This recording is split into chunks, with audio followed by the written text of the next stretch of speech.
कई लोगों के ये सवाल आए हैं कि पूजा पाठ करने से क्या फायदा होता है, पूजा पाठ करने से क्या फल मिलता है, भगवान हमारे साथ है कैसे पता चलेगा, अच्छे दिन आने से पहले क्या संकेत मिलते हैं, कलयुग में कौन से भगवान की पूजा करनी चाहिए। तो आज इन सभी सवाल पर बात करते हैं। पूजा पाठ करने से क्या फायदा होता है? जब शांत मन से देव पूजा विधि पूर्वक करते हैं तो मन में शांति और सकारात्मकता का संचार होता है, व्यक्ति में धैर्य बढ़ता है।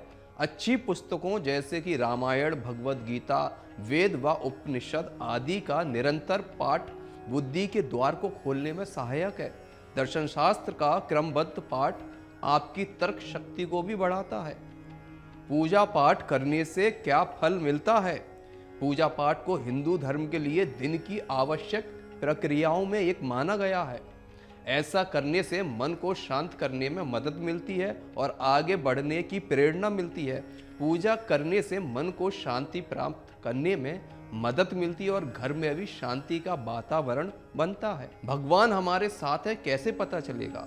मधुर स्वभाव और विनम्र लोगों का साथ ईश्वर भी कभी नहीं छोड़ते हैं। अगर सपने में लगातार मंदिर या फिर भगवान की छवि दिखाई दे तो माना जाता है कि आप पर भगवान की कृपा बनी हुई है। अगर किसी महत्वपूर्ण कार्य में गलत निर्णय लेने से पहले मन में कुछ संशय आ जाए और आपको निर्णय लेने से रोक ले तो समझो ईश्वर आपके साथ है। भगवान कैसे परीक्षा लेते हैं? भक्त की भावना से भगवान प्रसन्न होते हैं। कृपा के सागर जब भक्त पर कृपा दृष्टि डालते हैं तो इससे पहले उसका सब कुछ हरण कर लेते हैं। कृपा तो करते हैं पर परीक्षा भी बहुत लेते हैं। इसमें भक्त को अपना धैर्य नहीं खोना चाहिए। कल युग में कौन से भगवान की पूजा करनी चाहिए? कलयुग में हनुमान जी, काल भैरव, खाटू श्याम, शनिदेव तथा बाबा महाकाल की पूजा करनी चाहिए। यह ऐसे भगवान हैं जिनकी पूजा अर्चना करने से जल्द ही मनोकामना पूर्ण हो जाती है। ये माना जाता है कि कलयुग में भी ये सभी देवता साक्षात हैं जो मनुष्य की मनोकामना को पूरा करते हैं। क्या हम 12 बजे पूजा कर सकते हैं?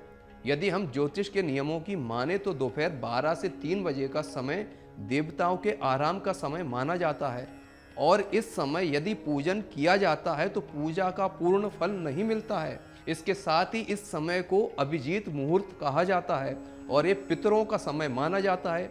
इस वजह से इस विशेष समय अवधि में देवताओं की पूजा विधान नहीं है।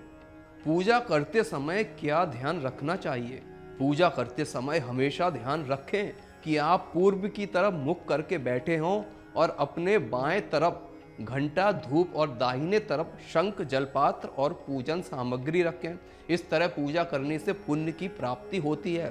साथ ही यह भी ध्यान रखें कि जो व्यक्ति पूजा कर रहा हो उसके माथे पर तिलक होना चाहिए। अच्छे दिन आने से पहले क्या संकेत मिलते हैं? नींद ब्रह्म मुहूर्त में खुलना। बहुत सारे ऐसे लोग होते हैं जिनकी नियमित रूप से उठने से पहले ही आंख खुल जाती है।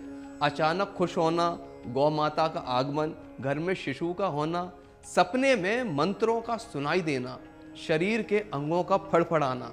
रोज की पूजा करने के लिए नहा धोकर तैयार हो जाएं, मंदिर की सफाई करें, पूजा की थाल सजाएं, देवी देवताओं की पूजा करें, तुलसी को जल चढ़ाएं, शाम को दीपक जलाएं।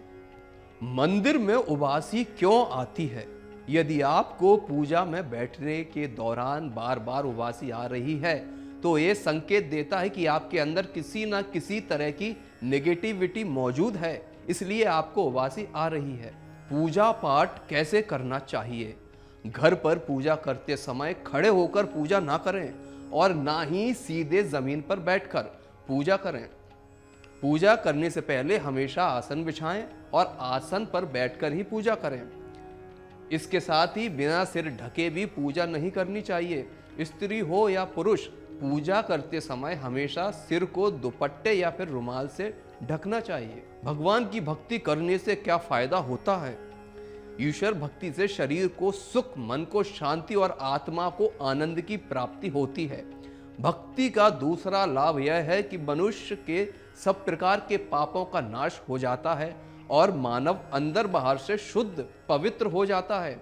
हृदय की सब गांठें खुल जाती हैं, सर्व संशयों का छेदन हो जाता है। पूजा पाठ करने से क्या फायदा होता है? जब शांत मन से देव पूजा विधि पूर्वक करते हैं तो मन में शांति और सकारात्मकता का संचार होता है। व्यक्ति में धैर्य बढ़ता है। अच्छी पुस्तकों जैसे कि रामायण, भगवत गीता, वेद व उपनिषद आदि का निरंतर पाठ बुद्धि के द्वार खोलने में सहायक है। दर्शन शास्त्र का क्रमबद्ध पाठ आपकी तर्क शक्ति को बढ़ाता है। पूजा के अंत में क्या होता है? किसी भी पूजा यज्ञ अनुष्ठान के अंत में आरती की जाती है। एक थाल में ज्योति और कुछ विशेष वस्तुएं रखकर भगवान के सामने घुमाते हैं। सबसे ज्यादा महत्व होता है आरती के साथ गाई जाने वाली स्तुति का। आरती की थाल को इस प्रकार घुमाना चाहिए कि ओम की आकृति बन सके। अगर आपके भी कोई सवाल है तो कृपया कमेंट कीजिए। जय सिया राम। अगर आपको हमारा ये वीडियो पसंद आया हो तो हमारे चैनल जीवांजलि को सब्सक्राइब करें